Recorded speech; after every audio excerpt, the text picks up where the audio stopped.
그린란드는 전체 면적의 85% 이상이 1년 내내 내륙 얼음으로 덮여 있고 얼음이 덮인 내륙은 인간의 거주가 불가능한 상황. 따라서 그린란드의 지배적인 모습은 단연 얼음이죠. 그린란드의 내륙 얼음은 세계에서 남극에 이어 두 번째로 큰 몸체고 남극과 함께 빙하 시대의 유일한 잔재로 지금까지 남아 있습니다. 그린란드 내륙 얼음은 1888년 노르웨이 탐험가 프리초프 난센에 의해서 최초로 횡단돼 그 베일을 벗기 시작했고 오늘날에는 스키를 탄 모험가들에 의해 1년에 여러 차례 횡단되곤 하죠. 내륙 얼음의 기온은 가장 따뜻한 달의 기온이 섭씨 0도 미만으로 연중 눈으로 덮여 있어 인간이 생존할 공간과 생태계가 존재할 수 없는 상황. 그린란드 본국 덴마크는 여러 차례의 정밀한 내륙 탐사를 통해 이 지역에서 인간이 살지 않는다는 사실을 공식적으로 확인한 바 있죠. 이렇게 쓸모없는 것으로 버려졌던 얼음이 자원으로 인식되기 시작한 건 최근의 일. 지구온난화로 여름철 내륙 얼음이 빠르게 녹아내리기 시작하자 그린란드는 이것을 이용해 수력발전소를 건설하기로 결정했습니다. 2010년 준공을 목표로 계획 중인 그린란드 수력발전소는 얼음을 자원으로 활용하는 대표적인 경우로 주목을 받고 있죠. 그린란드의 얼음이 귀중한 수자원으로 인식되기 시작한 건 수력발전소만은 아닙니다. 물 부족 문제가 세계적으로 심화되면서 눈길을 끌고 있는 것이 그린란드의 바다 위를 떠다니는 빙산. 길게는 수십만 년 전에서 짧게는 수백 년 전 눈으로 만들어진 그린란드 빙산은 전혀 오염되지 않은 청정생수로 언제든지 이용이 가능하기 때문이죠.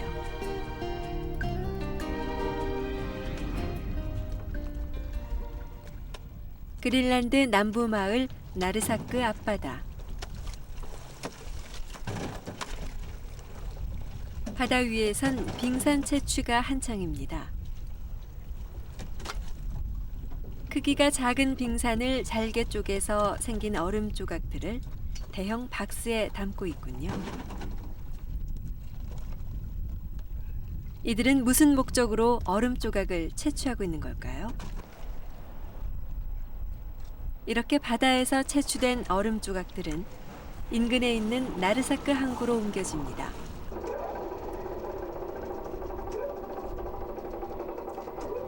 미리 대기에 있던 트럭이 크레인을 이용해 얼음들을 싣습니다.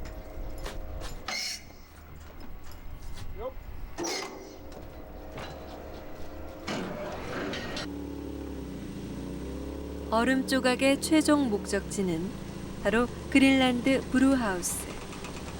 그린란드에선 유일한 맥주 공장이죠. 이 맥주 공장은 2005년부터 빙산에서 얻은 얼음 조각을 녹인 물로 맥주를 생산하기 시작했습니다. 바다에서 갓 건져 올린 얼음들은 열선이 깔린 통 안에서 녹여집니다. 바다에 쓸모없이 떠다니던 얼음이 적어도 수만 년은 된 청정생수로 변모하는 순간이죠.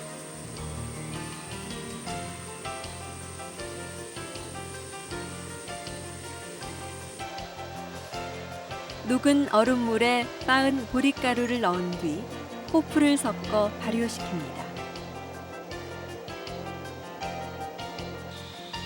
빙산으로 만들어진 물만 다를 뿐 나머지 과정은 일반 맥주를 만드는 과정과 동일합니다. 그러나 맥주 맛을 좌우하는 건 물. 맥주 공장 관계자들은 그린란드 빙산 맥주가 무공의 청정수로 빚어졌기 때문에 일반 맥주에 비해서 훨씬 더 부드럽고 깨끗한 맛을 지녔다고 자랑합니다. 공장장 살크 하르시는 수년 전 독일로 유학을 가 맥주 제조법을 배웠는데 문득 자기 고향인 나르사크 바다 위를 떠다니는 빙산을 떠올리곤 빙산 맥주에 대한 아이디어를 얻었다고 합니다. 현재 연간 100만 리터의 생산 설비를 갖추고 있는 빙산 맥주 공장은 그린란드뿐 아니라 본국 덴마크에서도 큰 호응을 얻고 있고 조만간 맥주의 본고장인 독일에도 수출할 계획이라고 하는데요. The idea with the ice in the beer is was very natural for me because ever since I was a child we have always taken the ice from the shore, from the strand, and brought it home and then melted it and drink it. It's the best water in the whole world. So it was very natural to say that then we could make it in our beer also. 1909년 미국 탐험가 로버트 피어리에 의해 북극점이 정복된 이후 줄곧 쓸모없는 얼음덩어리 취급을 받아온 그린란드. 그러나 만약 그린란드에서 무궁무진하게 생산되는 빙산이 식수원으로 이용되는 길이 열린다면 그린란드는 단박에 세계 최대의 수자원 국가로 우뚝 서게 될 겁니다.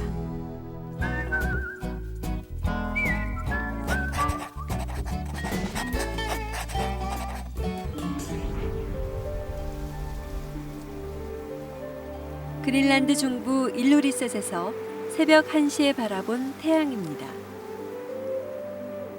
서산에 곧 넘어갈 듯 걸려있는 태양은 그러나 잠깐 가라앉는 듯 보였다가 수평으로 움직이더니 새벽 3시경 다시 떠오르기 시작합니다. 밤에도 결코 어두워지지 않는 이런 현상이 하얀 밤, 즉 백야입니다.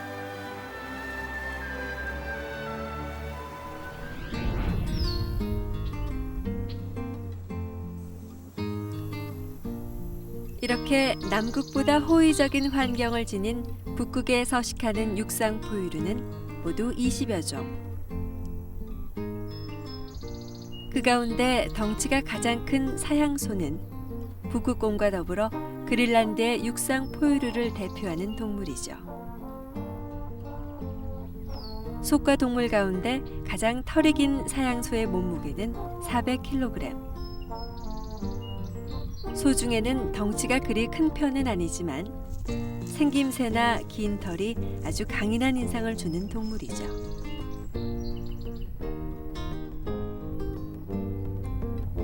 이누이트들은 이 동물을 우미약이라 불렀는데 긴 턱수염을 가진 동물이란 뜻을 가지고 있습니다.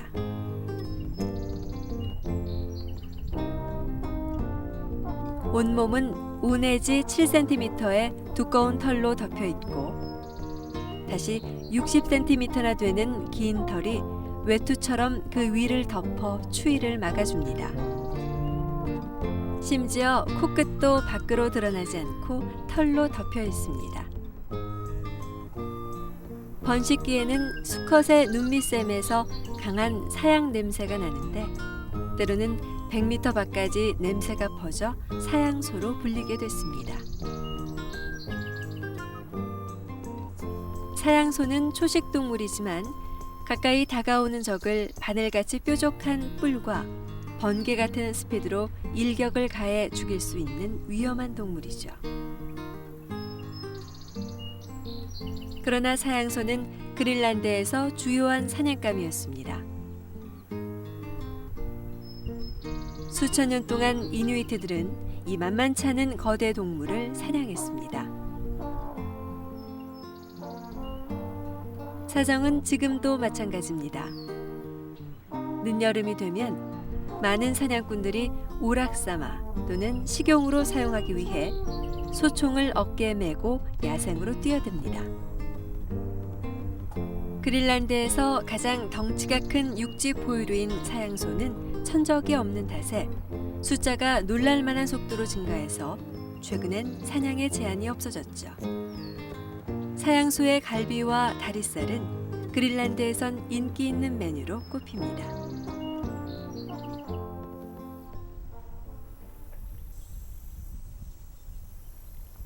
조심성이 극도로 높은 야생 술록이군요. 술록은 진하고 두터운 밤색 털로 북극 지방의 추위를 이겨냅니다. 코끝도 털로 덮여 있고 귀도 작아 체열이 소모되는 것을 방지해 줍니다. 눈 위나 얼음 위에서 활동할 수 있도록 발굽 사이에 긴 털이 나 있는 것도 특징이죠.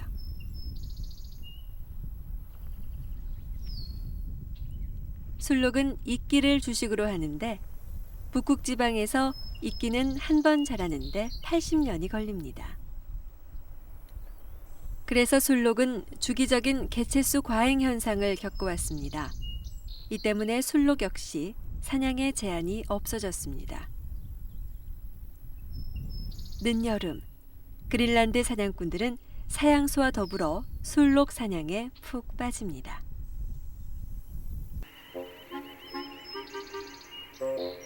북극 토끼는 그린란드에서도 매우 보기 드문 동물입니다. 내륙 얼음 가장자리 근처에 있는 높은 바위 틈에서 서식하기 때문이죠.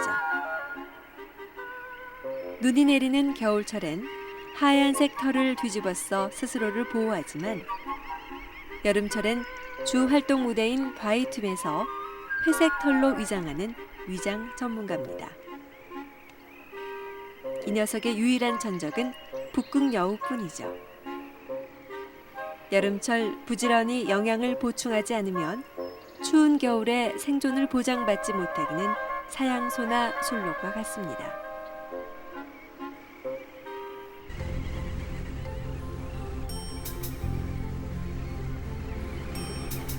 세계에서 가장 큰 새 절벽 아파르수잇.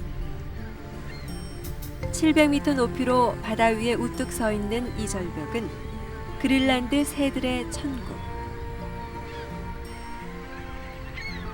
그린란드엔 50종의 텃새와 150종의 겨울 철새들이 드나듭니다. 새들은 천적을 막기 위해 이런 가파른 절벽에 둥지를 틀고 있습니다. 그러나 새들이 아무리 가파르고 외딴 곳에 둥지를 튼다고 해도 사람이란 천적은 피하기 어렵습니다. 그린란드 북부 마을 깨꺼타크에 사는 기디언 피터센 씨. 그의 취미이자 생활은 바로 새알 줍기. 그는 매일 마을 주변에 있는 새 서식지를 돌면서 새알을 주워 생활합니다.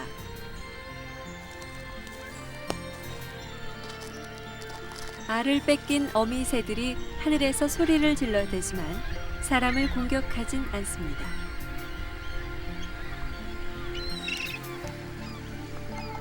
새알 줍기에 필요한 건 작은 플라스틱 통을 잘라 만든 바구니 하나. 이것 하나만 있으면 특별한 기술 없이도 얼마든지 새알 줍기가 가능합니다. 새 서식지를 한 바퀴 돌고 나면 어느새 바구니엔 여러 종류의 새알들로 가득 찹니다. 한 끼 식사를 해결하기에 거뜬한 양이죠. 피터센 씨가 사는 집 주변에는 수만 마리의 텃새들이 서식하고 있어 1년 내내 새알은 늘 구할 수 있는 식량거리가 됩니다. 새알 줍기는 그린란드에서만 볼 수 있는 독특한 생존법 가운데 하나죠.